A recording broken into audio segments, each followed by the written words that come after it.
Louie Simmons said, get as strong as possible with the lightest weight possible. Hey, everybody, it's Jason Blaha here, and I thought I would chat with you guys and gals a little bit about this today. And I could discuss this from a couple different perspectives.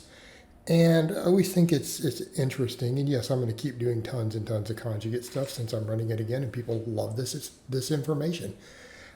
So it comes as a little bit of a almost contradiction when he said that, because it's like, didn't he have people max out every single week, like on an upper and lower body day? And it's like, yes, he absolutely did.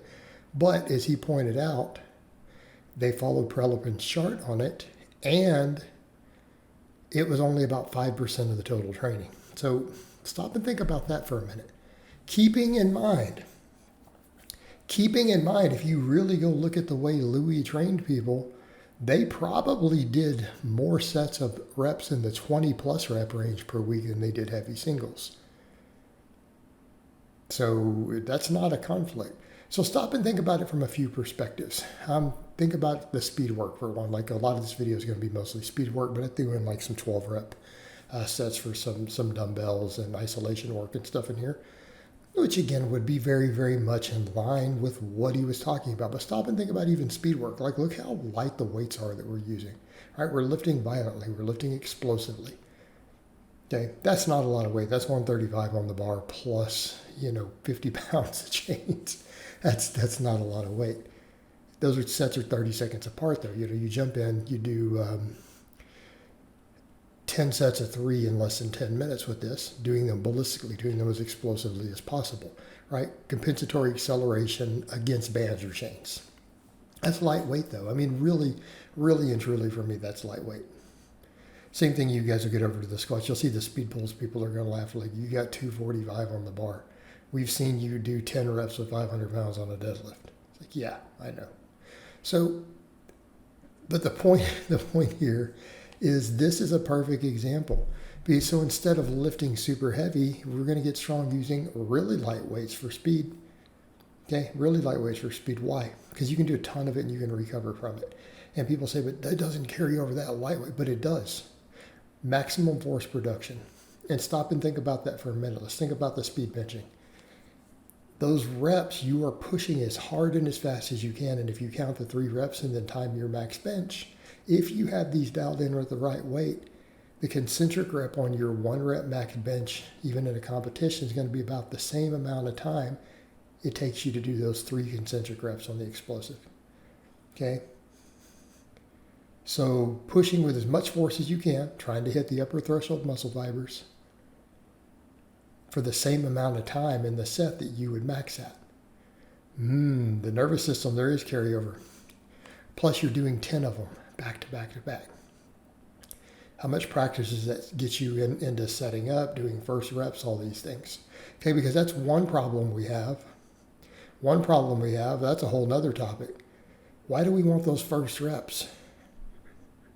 I don't know how many of you guys out there, how about me, when you guys watch me do a heavy 4 or 5 rep set of deadlifts? You guys have watched me come in and do like 4 reps before, 5 reps with 550, right? Everything I have, 550 for 5. Okay for an old man. All right? But do you notice the first rep moves slower? If I haven't been doing all the speed work, the first rep is slower. How often does that happen with any of your lifts? You do a 3 rep, 4 rep, 5 rep set. If that's how you train all the time, because you can't do singles all the time. You really can't. Can't do that many per week. You get really slow with those first reps. You don't practice enough of them.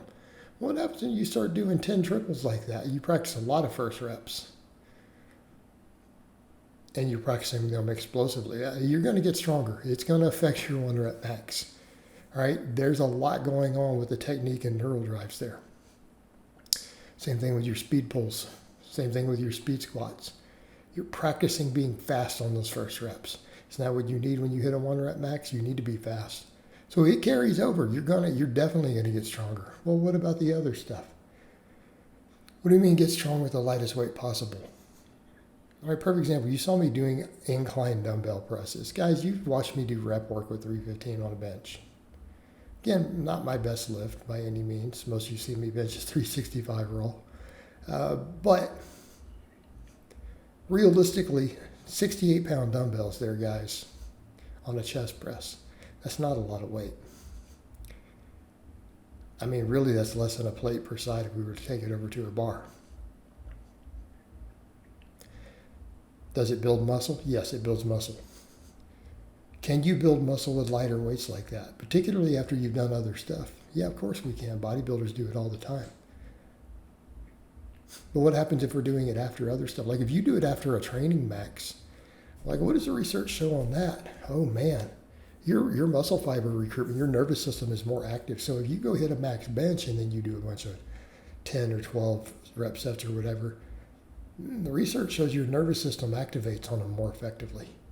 You actually get a more efficient set. So that is how we're training. We're either doing maxes on this system or we're doing speed work like this. Compensatory acceleration, well, you're still activating that nervous system. Is that going to carry over? Yeah, it is.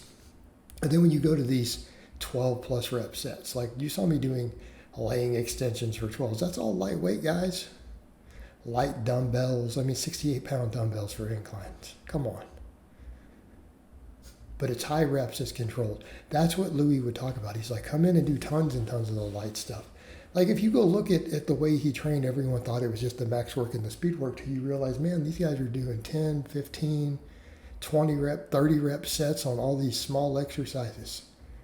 They're doing them on machines with dumbbells, with cables, bands. What are they doing?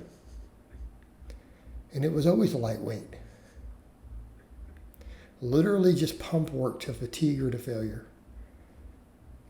And I would say even then, sets of 12 on dumbbells or extensions like that, that's still fairly light, relative to the lifter.